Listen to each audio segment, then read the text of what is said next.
Shouldn't go running over to a man's house, especially one who's not returned any phone calls. Just interested in you noveling. He doesn't want you to do this. Enid, I'm only gonna ask Bob a question, that's all. I'm not gonna ask for his hand in marriage, and I'm not throwing myself at him. How do I look? Well, to ask a question, you look just fine.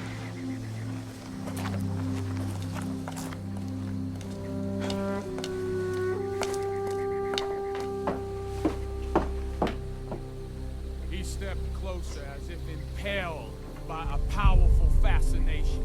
Without the slightest warning, he grabbed her up in a bear-like grasp.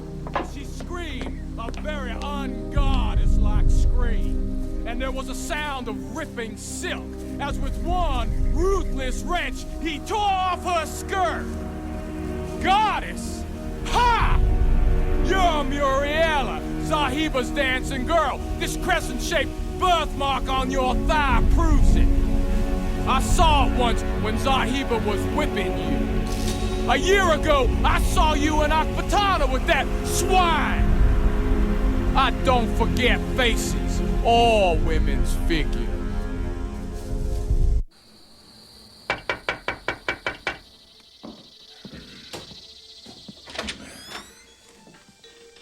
Yeah?